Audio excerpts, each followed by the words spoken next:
โอ้แน่นี่สิจ้างยังไปบ่ได้ป่ะ ขัดก็ได้ทำที่ลง มีไปซะหา แต่ค่อยบ่ได้ได้ยังว่า ฮอดแล้วพี่น้องฮอดแล้วก็ต้อคนหลายเพิ่นลงก่อนเลยเนาะนี่แหละหนองพี่น้องพาพี่พ่อน้องเปลี่ยนบรรยากาศไปผ้าป่าพี่น้องมื้อนี้ผ้าป่าหนองทุบแข่งขมวนเนาะมดเมืองตะแคกแต่ว่าหนองนี้ใหญ่กว่าหมู่ที่สุดคุณโดนใหญ่พี่น้องเนาะแต่ว่าละ2 ปีแล้วเพิ่นบ่ได้ผ้าในป่าในกระยันมีหลายอยู่พี่น้องไปเบิ่งนำกันเนาะหนองนี่กว้างบักใหญ่ผู้ละผ้านั่นแหละพี่น้องผู้ข้ามภูลงภูผานั่นแหละนี่เอาไปติดตามชมเบิ่งพร้อมๆกันพี่น้องเอาไปบ้านนางแง้วพี่น้องเพิ่นกำลังกาเก็บเนาะสภาพเพิ่นโหได้ผ้าหลายปีแล้วพี่น้องได้ล่างไหลไปแล้ววันนี้ไปเบิ่งน้ำกันไปลุ้นน้ำกันว่าสิเป็นอะไรเนาะคนลายอีหลีเพิ่นงันมาได้2 คืนแล้วครับผ้าป่าบ้านนี้เพิ่นงันได้พี่น้องครับ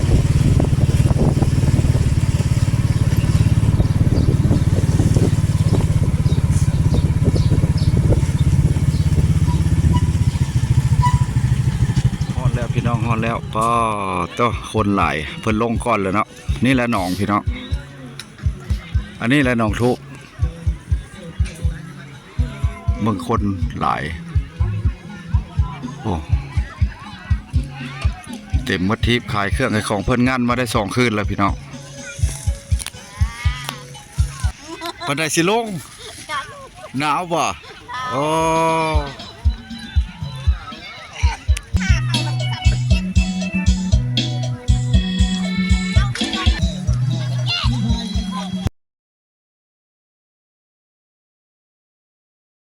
น้องนี่เราเป็นน้องทูบพี่น้องขึ้นกับบ้านนางแงวเมืองตะแคกแข่งขมวนเนาะเพิ่นบ่ได้พามา 2-3 ปีแล้วป่านี่ก็สิพอได้อยู่เพิ่นบ่ได้เก็บเงินพี่น้องเนาะ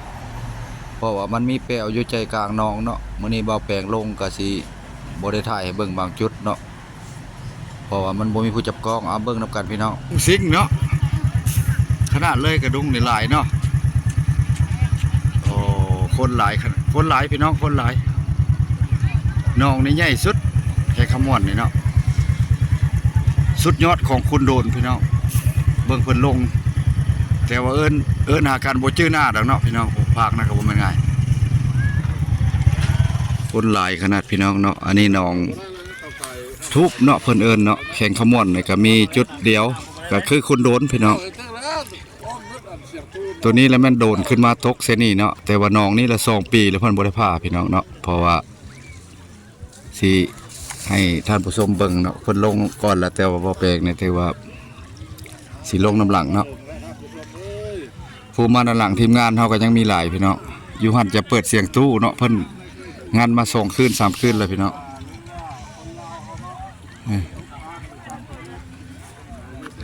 ทางต่างประเทศเนาะติดตามหรือว่าทางประเทศไทยเฮา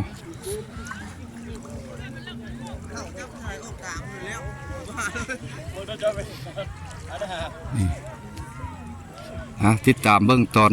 กินง่ายพี่น้องเนาะ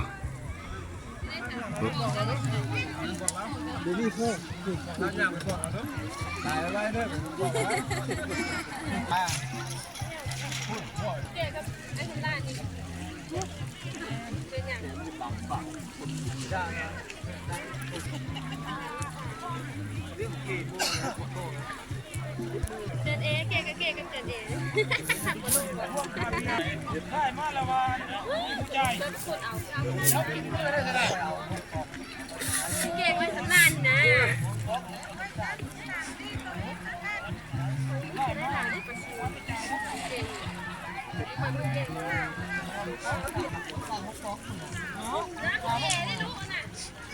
ไปมาสั่งโม่เลย หนาวแล้วตอนเช้ากันมา ปิ้งปลากินง่ายปลาเพิ่นเนาะปลาเฮาบ่ทันได้ปิ้ง เห็นบ่นี่ โอ้กาใส่บ่อรถเลยลงน้องแล้วบ่ได้ยินเนาะขึ้นมาเมื่อกี้ กิน นี่ ข้าวแซ่บเด้นี่มาหนองนะ กำลังแก้มนี่นะ เพราะว่ากินง่ายโด กูเลยคิดว่าโตสิมาได้บอกวันก็ว่าสิมาหลังบอกวันก็ได้เห็นมิตรจิรีอยู่บอกวันก็ได้ โอ้เมียสั่งเจ้าจะไปได้เฮ้ยกันแล้วเลยฟังเสียงมันน้อยๆแล้ว กะละมาก่อนมันเข้าไปปั่นมันก็มุกซิมือ หมานอยู่บ่ ได้อยู่บ่ พอได้กินเนาะ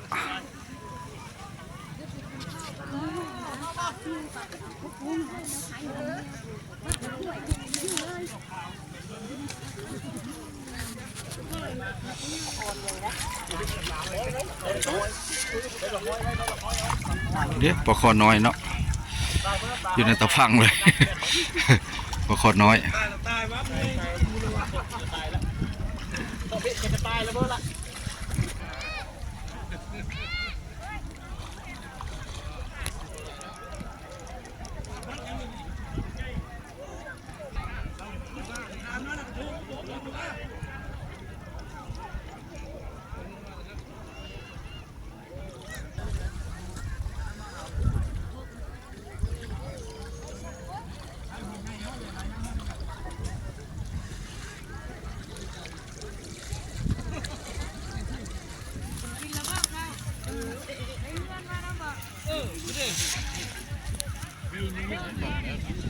ก็ค่อยไปเอาหมอเพลง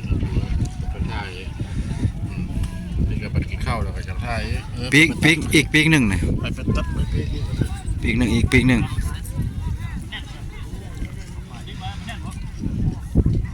ปิ้งปลากินง่ายจากสิลงได้บ่ได้ตอนง่ายนี่มันหนาวแห้งแล้วเนี่ยหนองอันนี้กว้างหนองอันนี้หนองทุบ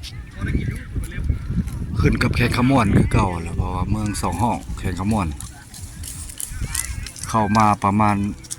5 ลัก5-6 ลัก7 ลักนี่แหละประมาณนั้นแหละ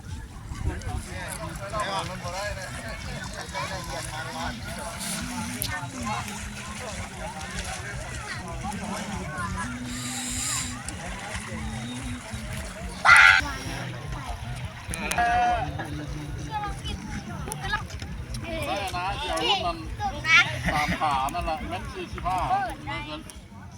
ลมพัดแต่มันก็ตกเลย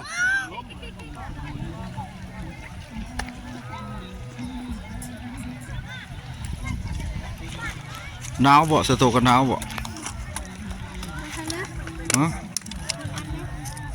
ลงน้ำนักน้อยบ่หนาว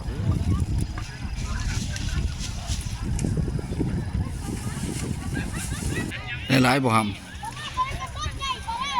น้อยหนึงบ่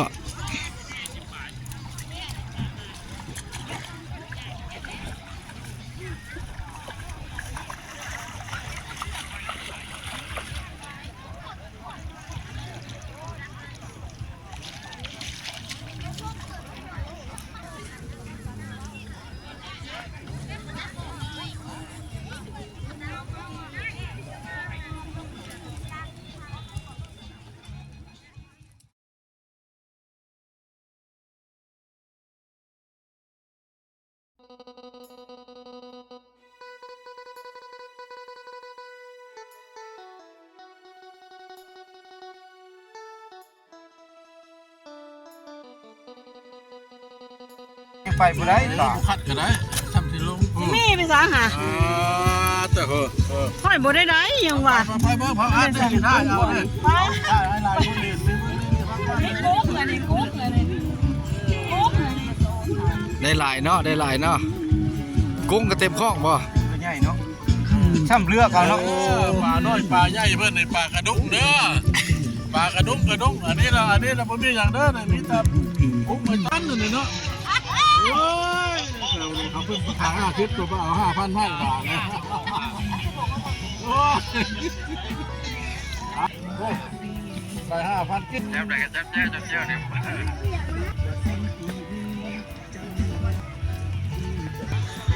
อันนี้บริเวณหนองทุบพี่น้องเพราะว่าเมื่อนี้ก็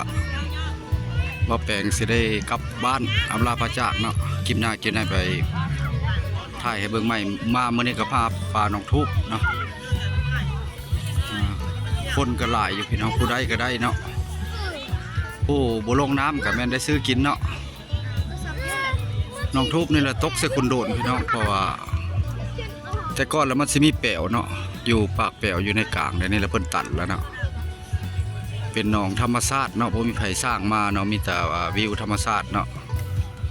หนองนี่แหละจุดนี้แหละขึ้นกับบ้านเขตนาแงวเนาะนาแงวเมืองตะแคกแขกขมวนบ้านนาแงวคนก็หลายอยู่คนเฟิกหลายแล้วพี่น้องเพราะว่าผู้มานำหลังก็มีแต่เจาะบอนปลาดุกเนาะส่วนหลายกับปลาดุกนี่ก็ปลาดุกนาก็ใหญ่พี่น้องเพราะว่ากำคัดขึ้นเมื่อพอแล้วเนาะปลาดุกบ้านเฮาโมเมนต์ปลาดุกพันธุ์ส่วนมากแล้วเป็นปลาดุกและน้องนี่ระบบมีแห้งเนาะบ่มีแห้งเวลานั่นแหละเวลาว่าปลาเมดแล้วมันจะขึ้นไปไข่วางไข่บริเวณทางเข้ามากับประมาณ6-7 ลักเนาะจากทางดำเข้ามาจากสายทางเลขที่13ใต้เนาะเข้ามาเพิ่นงานอยู่2 คืนแล้วพี่น้องงานมีการขับงานเนาะคือบุญเลยแล้วก็ตอนลงแล้วแม่น8:30หรือว่า9:00จังน้อยเนาะพี่น้องพากันลงปีกายนี่แหละบ่ได้ผ้าเนาะทีนี้แหละเพิ่นผ้าเพิ่นบ่ได้เก็บเงินเปิดให้พ่อแม่ประชาชนหาอยู่หากินเนาะแต่ว่าเห็นเก็บก็สิผืนหนึ่งประมาณ20,000เนาะหรือว่า20 บาทเนาะหรือว่า20 บาทนั่นแหละหรือว่า20 บาทนี่แหละพี่น้องหาคลิปนี้ก็สิได้ไปก่อนเด้อพี่น้องเนาะวิดีโอนี้ก็ขอปิดไว้เพียงซ้ำนี้เนาะผิดพลาดประการใดขออภัยนำพี่น้องหลายๆพี่น้องเนาะประมาณพอเลาะเพิ่นก็ซื้อกุ้ง50,000เนาะเพิ่นซื้อกุ้ง